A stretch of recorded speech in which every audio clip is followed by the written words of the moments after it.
ಯಲಹಂಕದ ಕೋಗಿಲೆ ಲೇಔಟ್ ನಲ್ಲಿ ಇವತ್ತು ಏಕಾಏಕಿ ಜೆಸಿಪಿಗಳು ಒಂದ್ ಕಡೆ ಗರ್ಜಿಸಿರುವಂತದ್ದು ಗಮನಿಸ್ತಾ ಹೋದ್ರೆ ಸರಿಸುಮಾರು 200ಕ್ಕಿಂತ 300 ಮನೆಗಳು ಏಕಾಏಕಿ ಒಂದ್ ಕಡೆ ಅಧಿಕಾರಿಗಳು ಜಿಬಿಐ ಅಧಿಕಾರಿಗಳು ಎಂಟ್ರಿ ಕೊಡ್ತಾರೆ. ನೋಟಿಸ್ ಕೊಡದೇನೆ ಏನೋ ಒಂದಿಷ್ಟು ರೀಸನ್ ಗಳನ್ನ ಕೊಡ್ತಾ ಹೋಗ್ತಾರೆ. ಅದಾದ ನಂತರ ಒಂದ್ ಕಡೆ ಗಮನಿಸ್ತಾ ಹೋದ್ರೆ ಎಲ್ಲಾ ಮನೆಗಳು ಧ್ವಂಸ ಆಗಿರುವಂತ ಅಂದ್ರೆ ಸೂರು ಕಟ್ಟಬೇಕಾಗಿರುವಂತಹ ಸರ್ಕಾರನೇ ಒಂದ್ ಕಡೆ ಸೂರನ್ನ ಸಂಪೂರ್ಣವಾಗಿ ನಾಶ ಮಾಡಿದೆ ಅಂತಾನೆ ಹೇಳ್ಬೋದು. ಸೊ ಬಡವರ ಪರವಾಗಿರ್ತೀವಿ, ಬಡವರಿಗೆ ಹಾಗೆ ಮಾಡ್ತೀವಿ, ಹೇಗ್ ಮಾಡ್ತಿರೋ ಅನ್ನೋ ಸರ್ಕಾರ ಇದೀಗ ನೋಡ್ತಾ ಹೋದ್ರೆ ನೀವು ಗಮನಿಸ್ತಾ ಇರಬಹುದು ದೃಶ್ಯಾವಳಿಗಳಲ್ಲಿ ನಾನು ನಿಮಗೆ ತೋರಿಸ್ತಾ ಹೋಗ್ತೀನಿ ಕಂಪ್ಲೀಟ್ ಆಗಿ ಯಾವ ರೀತಿಯಾದಂದ್ರೆ ಗೌರ್ಮೆಂಟ್ ಸ್ಕೂಲ್ ಅಲ್ಲಿ ಬದುಕಬೇಕಾದಂತ ಪರಿಸ್ಥಿತಿ ಇದೀಗ ನಿರ್ಮಾಣ ಆಗಿದೆ. ನೋಡಿ, ಸಾವಿರಾರು ಚಿಕ್ಕ ಮಕ್ಕಳಿದ್ದಾರೆ, ಹೆಣ್ಮಕ್ಳು ಇದ್ದಾರೆ, ವಯೋವೃದ್ಧರು ಇದ್ದಾರೆ, ಎಲ್ಲರೂ ಕೂಡ ಒಂದು ಕಡೆ ಪರಿಸ್ಥಿತಿ ಯಾವ ರೀತಿಯಾದ ನೋಡಿ ಮನೆಯನ್ನ ಕಳೆದುಕೊಂಡಿರುವಂತ ಒಂದಿಷ್ಟು ಕುಟುಂಬಗಳು ಇದೀಗ ಬೀದಿಗೆ ಬಂದಿರುವಂತದ್ದು.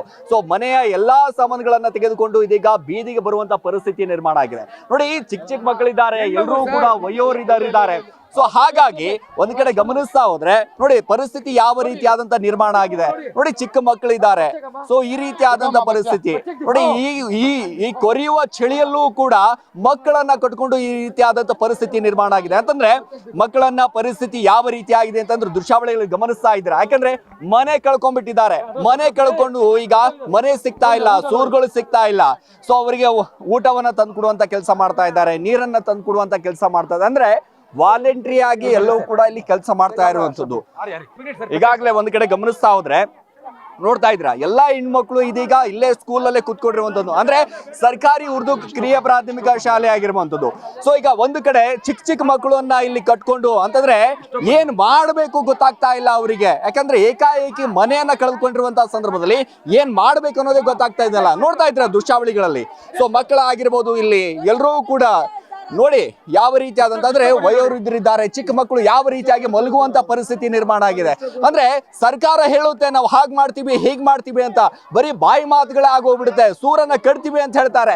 ನೋಡಿ, ಈಗ ಸೂರಿಲ್ಲದೆ ಮಕ್ಕಳು ಇದೆ, ಇಂತ ಕೊರೆಯೋ ಚಳಿಯಲ್ಲಿಯೂ ಕೂಡ ಒಂದಿಷ್ಟು ಮಲಗಬೇಕಾದಂತ ಪರಿಸ್ಥಿತಿ ನಿರ್ಮಾಣ ಆಗಿರುವಂತದ್ದು ಗಮನಿಸ್ತಾ ಇದ್ರ.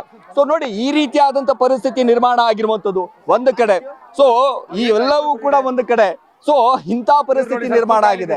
ನೋಡಿ, ಯಲಹಂಕದ ಕೋಗಿಲೆ ಲೇಔಟ್ ನಲ್ಲಿ ಪರಿಸ್ಥಿತಿ ಯಾವ ರೀತಿ ಆಗಿದೆ ಅಂತಂದ್ರೆ ಎಷ್ಟರ ಕಷ್ಟ. ನೋಡಿ, ಒಂದಿಷ್ಟು ಸ್ಥಳೀಯರನ್ನ ಕೂಡ ಮಾತಾಡಿಸುವಂತ ಪ್ರಯತ್ನ ಮಾಡ್ತೀನಿ. ಸರ್, ಇದು ಯಾವಾಗ ಆಯ್ತು, ಏನ್ ಘಟನೆ? 6:30 ಸರ್ ಸ್ಟಾರ್ಟ್ ಆಗಿರೋದು. ಬೆಳಿಗ್ಗೆ 6 ಗಂಟೆಯಿಂದ ಸ್ಟಾರ್ಟ್ ಆಗಿರೋದು. ಕರೆಂಟ್ ತೆಗ್ಬಿಟ್ಟಿದ್ರು. ರಾತ್ರಿನ ಕರೆಂಟ್ ಇಲ್ಲ, ಇಲ್ಲಿ ಫುಲ್ ನೈಟ್ ಕರೆಂಟ್ ಇಲ್ಲ. ಕರೆಂಟ್ ತೆಗ್ಬಿಟ್ಟವ್ರೆ. ಒಂದ್ ನಿಮಿಷ ಕರೆಂಟ್ ಎಲ್ಲ ತೆಗ್ಬಿಟ್ಟವ್ರೆ. ನೋಟಿಸು ಕೊಟ್ಟಿಲ್ಲ ಸರ್, ಯಾರು ಏನ್ ಮಾಡಿಲ್ಲ ಸರ್. 400 ಪೊಲೀಸರು ಬಂದಿದ್ರು, ಬಂದ್ಬಿಟ್ಟೆ ಸರ್, ಮಾತಾಡಿಲ್ಲ, ಏನಿಲ್ಲ ಸರ್. ಮನೆಯಲ್ಲಿ ಸಾಮಾನುಗಳು BBMP ಇಂದ ಯಾರೋ ಅವ್ರ ಜನ ಕರ್ಕೊಂಡ್ ಬಂದಿದ್ರು, ಅವರೇ BBMP ಇಂದ 50 ಜನ ಬಂದಿದ್ರು, ಅವರೇ ಸಾಮಾನು ತುಂಬ ಆಚೆ ಆಗ್ತಾವ್ರೆ, ಮನೆ ಹೊಡ್ತಾಗ್ತಾವ್ರೆ ಸರ್. ಈಗ ಈ ಪ್ಲೇಸ್ ಗಳಲ್ಲಿ ಒಂದ್ ನಿಮಿಷ, ಈ ಪ್ಲೇಸ್ ಗಳಲ್ಲಿ ಎಷ್ಟು ವರ್ಷಗಳಿಂದ ಸಂಸಾರ ಮಾಡ್ತಾರೆ? 25 ವರ್ಷದ ಇದಾರೆ. ನಮ್ಗೆ ದಾಖಲೆ ಕೊಟ್ಟವ್ರು ಸರ್. 94C ಅಂತ ಕೊಟ್ಟವ್ರು ಸರ್. ನೋಡಿ ಸರ್, 2C ಬೇಡ ಕೊಡಿ. 94C ಇಲ್ಲಿದೆ, 94C ಇಲ್ಲಿದೆ. 94C ಕೊಡಿ. ಹೌದ್ರಿ ಸರ್, ಇಲ್ಲಿ 94C ಇನ್ನೂ ಕೊಟ್ಟವ್ರೆ ನಮ್ಗೆ. ಕಾಂಗ್ರೆಸ್ ಸರ್ಕಾರದಿಂದ 94C ಪೇಪರ್ ಅನ್ನು ಕೊಟ್ಟವ್ರೆ. ಇಲ್ಲಿ ಬಾಳ್ರಿ ಅಂತ ಹೇಳ್ಬಿಟ್ಟು 94C ಪೇಪರ್ ಕೊಟ್ಟವ್ರೆ.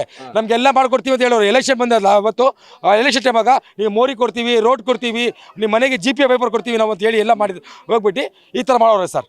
ಈಗ ಈ ಸಂಬಂಧಪಟ್ಟಂತ ಶಾಸಕರಿಗೆ ಏನಾದ್ರು ಮರಿವೇನಂತ ಮಾಡಿದ್ರ ಅಥವಾ ಶಾಸಕ ಕಾರ್ಪೊರೇಟರ್ ಅವರಿಗೆ ಯಾರಿಗಾದ್ರೂ ಹೇಳದಂತ ಪ್ರಯತ್ನ? ನಾವು ಎಲ್ಲರಿಗೂ ಹೋಗಿ ಸರ್, ನಾವು ಎಲ್ಲರಿಗೂ ಅರ್ಜಿ ಹಾಕಿದೀವಿ ಸರ್. ಒಂದ್ ತಿಂಗಳಿಂದ ಸರ್, ನಾವು ಒಂದ್ ತಿಂಗಳಿಂದ ನಾವು ಅರ್ಜಿ ಹಾಕ್ತಾ ಇದೀವಿ ಸರ್.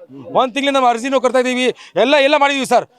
ಬೆಳಿಗ್ಗೆ ಹೋಗಿದ್ವಿ ಸರ್. ಬೆಳಿಗ್ಗೆ 9 ಗಂಟೆಗೆ ನಾವು ಕೃಷ್ಣ ಬೈರೇಗೌಡ ಮನೆಗೆ ಹೋಗಿದ್ರಿ. ಅವರು ನಮಗೆ ಪ್ರಿನ್ಸಾಪಿ ಮಾಡಿಲ್ಲ ಸರ್. ಕೃಷ್ಣ ಬೈರೇಗೌಡ ಸರ್ ನಮಗೆ ಮಾತಾಡಿಲ್ಲ, ಏನು ಪ್ರಿನ್ಸಾಪಿ ಮಾಡ್ತಾ ಇಲ್ಲ ಸರ್ ಅವರು. ಈ ರೀತಿಯಾದಂತ ಅಂತಂದ್ರೆ ಏಕಾಏಕಿ ಮನೆಗಳನ್ನ ಒಡೆಯುವಂತ ಅಧಿಕಾರ ಯಾರಿಗೂ ಕೂಡ ಇಲ್ಲ. ಮೊದಲನೇದಾಗಿ ನೋಟಿಸ್ ಅನ್ನ ಕೊಡಬೇಕು. ನೋಟಿಸ್ ಅನ್ನ ಜಾರಿ ಮಾಡಿದ್ರ ಸರ್? ನೋಟಿಸ್ ಯಾರು ಕೊಟ್ಟವ್ರೆ ಅವ್ರಿಗೆ ಅರೆಸ್ಟ್ ಮಾಡ್ಬೇಕು ಸರ್. ನಮ್ಗೆ ನೋಟಿಸ್ ಕೈ ಕೊಟ್ಟಿಲ್ಲ ಸರ್. ಯಾರು ನಮ್ಗೆ ನೋಟಿಸ್ ಹೇಳಿಲ್ಲ, ನಮ್ಗೆ ಯಾರು ಟೈಮು ಕೊಟ್ಟಿಲ್ಲ ಸರ್. ಯಾರು ಬಂದು ಟೈಮ್ ಹೇಳಿದ್ರೆ ನಮ್ಮ ಮನೇನ ಖಾಲಿ ಮಾಡ್ತಾ ಇದ್ರಿ ಸರ್. ಯಾರು ಟೈಮ್ ಕೊಟ್ಟಿಲ್ಲ ಸರ್. ನಾವೆಲ್ಲ ಭಿಕ್ಷೆ ಬಿಟ್ಟು ತಿನ್ನೋರು ಸರ್. ನಾವು ಎಲ್ಲ ಜನ ಇದ್ದಾರೆ, ಎಲ್ಲ ಭಿಕ್ಷೆ ಬಿಡೋರು ಸರ್ ಇರೋದಿಲ್ಲಿ. ಈಗ ಏಕಾಏಕಿ ಈ ರೀತಿಯಾಗಿ ಮನೆ ಕಳ್ಕೊಂಡಿರಿ, ಬೀದಿಗೆ ಬಂದಿ ಬಿಟ್ಟಿದೆ ಬದುಕು. ಅದೆಷ್ಟು ಚಿಕ್ಕ ಮಕ್ಕಳಿದ್ದಾರೆ. ಈಗಾದ್ರೂ ಕೂಡ ಸರ್ಕಾರಕ್ಕೆ ಒಂದ್ ಸ್ವಲ್ಪನಾದ್ರೂ ನಾಚಿಕೆ ಮಾನ ಮರ್ಯಾದೆ ಸರ್. ಸರ್ಕಾರಕ್ಕೆ ನಾವು ಇಷ್ಟೊಂದು ಇದು ಮಾಡಿದೀವಿ, ಸರ್ಕಾರ ಬರ್ತಾರೆ ಆ ಥರ. ನಮಗೆ ಎಲೆಕ್ಷನ್ ಬೇಡ ಸರ್, ಎಲೆಕ್ಷನ್ ಬರೋದು ಬೇಡ ಸರ್. ಅವರು ಈ ಥರ ಆಗಿದೆ ಸರ್. ಸರ್, ಚಿಕ್ಕ ಮಗು ಇದ್ದಾರೆ ಸರ್, ಇಷ್ಟೋ ಕೊಡ್ತಿದೆ ಆಸ್ಪತ್ರೆ ಕೈಲಿ ಹಾಕಿದ್ದಾರೆ. ಅವ್ರ ತಾಯಿ ತಿರೋಗವ್ರೆ, ಎಷ್ಟೋ ಜನ ಇದ್ದಾರೆ ಸರ್ ಇಲ್ಲಿ.